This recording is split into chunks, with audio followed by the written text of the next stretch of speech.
Shalom, salam sejahtera. Selamat tahun baru. Renungan malam seiman ditulis oleh Dr. Kathleen Liwijaya Kuntaraf dan Pendeta Dr. Jonathan Kuntaraf. Judulnya adalah Berikan Ruangan Bagi Tuhan. Diamlah dan ketahuilah bahwa akulah Allah.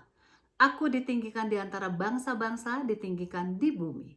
Mazmur 46 ayat 10. Selagi kita masih dalam suasana tahun baru ini, kita perlu diingatkan untuk memberikan ruang agar Tuhan dapat mengisi kehidupan kita dalam tahun ini.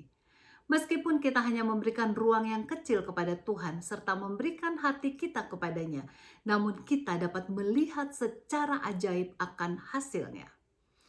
Kita ingat pengalaman Maria dan Marta bersama Yesus yang tertulis dalam Lukas 10. Ditunjukkan bagaimana Yesus ingin mempunyai hubungan yang dekat dengan anak-anaknya.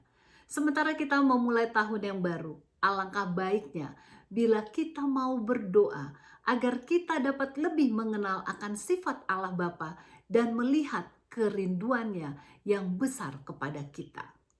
Dalam Lukas 10 ayat 38 sampai dengan 42 dikatakan, ketika Yesus dan murid-muridnya dalam perjalanan, tibalah ia di sebuah kampung. Seorang perempuan yang bernama Marta menerima dia di rumahnya. Perempuan itu mempunyai seorang saudara yang bernama Maria. Maria ini duduk dekat kaki Tuhan dan terus mendengarkan perkataannya, sedang Marta sibuk sekali melayani. Ia mendekati Yesus dan berkata, "Tuhan, tidakkah engkau peduli bahwa saudaraku membiarkan aku melayani seorang diri? Suruhlah dia membantu aku." Tetapi Tuhan menjawabnya, "Marta, Marta, engkau khawatir dan menyusahkan diri dengan banyak perkara, tetapi hanya satu saja yang perlu.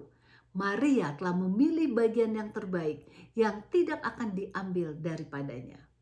Pertanyaan yang perlu kita tanyakan kepada diri kita masing-masing.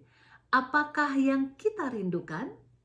Kita perlu merindukan untuk duduk di kaki Yesus daripada bekerja keras. Kita perlu mencari hubungan yang dekat dengan Yesus lebih daripada segala aktivitas lainnya.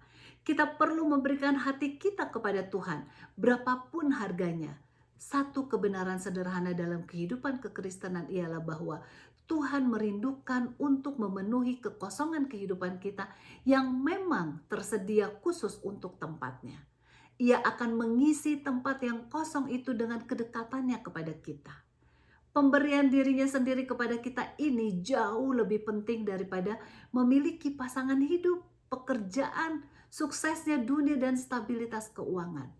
Tidak heran Yohanes 15 ayat 4 mengatakan, "Tinggallah di dalam aku dan aku di dalam kamu."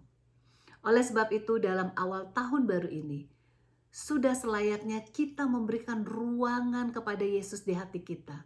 Ia akan mengarahkan kehidupan kita di tahun baru ini, sehingga kita akan mengalami perasaan damai, sukacita, dan bahagia selama-lamanya.